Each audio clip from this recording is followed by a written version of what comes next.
Moikka ja tervetuloa uuteen videoon. Tänään mä kuvaan teille uuden slime-videon, koska te tykkäsitte siitä mun edellisestä slime-videosta niin paljon. Ja siinä on oikeasti jo yli 1000 näyttökertaa. Kiitos ihan superisti. Kiitos myös ihan super paljon 50 tilaajasta. Ja juu. No mä siis teen teille uuden slime-videon. Ja joo, eiköhän mennä katsomaan mitä te tarvitsette tähän slimeen. Ekana te tarvitsette face maskia ja mulla oli tuollaista Prismasta ostettua face maskia ja sen pitää sisältää PVAta eli polyvinyl alkoholia. Mä en osaa lausua, mutta kuitenkin PVAta. Ja sitten te tarvitsette parttavaahtoa. Ja toi on se sama parttavaahto, mikä oli siinä mun viime videossa ja mä sain tuota parttavaahtoa Alepasta. Sitten te tarvitsette vaahtoutuvaa käsisaippua ja meillä oli jotain tuollaista kotona, mutta ihan mitä vaan vaahtoutuvaa käsisaippua. Sitten vikana te tarvitsette formilia tai piilarinestettä, mutta mulla oli toi sama formil, mikä viime videossa. Ja saa Lidlistä. Sitten te tarvitsette tietenkin jonkun kupin, jossa tehdä se, ja mulla oli läpinäkyvä kertakäyttömuki. Ja sitten te tarvitsette jonkun sekoitusvälineen, niin mulla oli vanha pensseli. Ekana laittakaa sitä face maskia niin paljon kuin te haluatte sitä slimea. Ja mä laitan sitä sen verran kun mä halusin sitä slimea.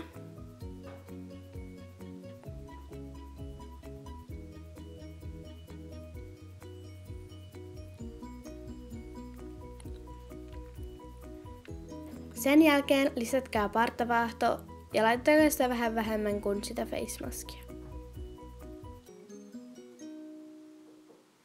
Ja sitten sekoittakaa.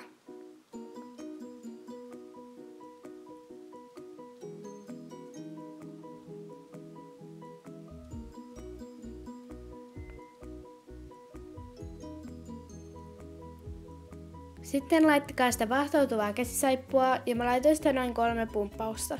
Riippuu slimin koosta.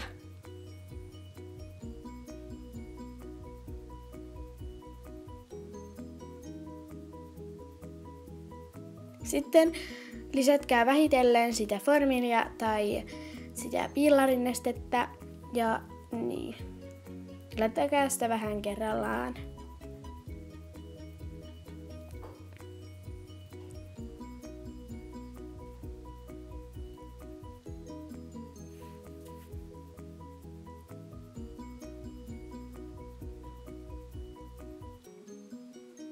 Mä ajattelin vielä värjätä tuon slimin, joten mä laitoin siihen punaista väriainetta.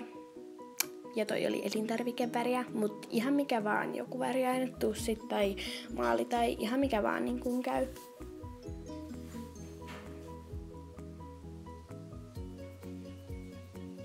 Ja värjääminen ei ole pakollista, että se ei muuta sitä slimin koostumusta mitenkään.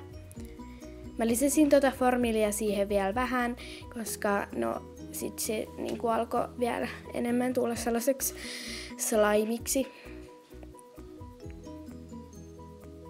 Mä sekoittelin sitä tossa vielä, koska se ei ihan vielä irronnut tuolta reunoista, mutta kyllä se sit siitä vähitellen alkoi irtoilemaan.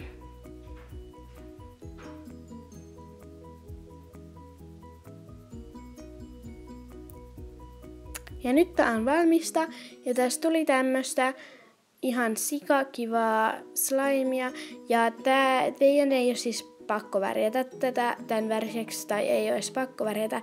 Voitte pitää ihan normaalinakin, mutta mä nyt värjäsin. Ja laittakaa kommenttia, jos oli hyvä video ja videoehdotuksia.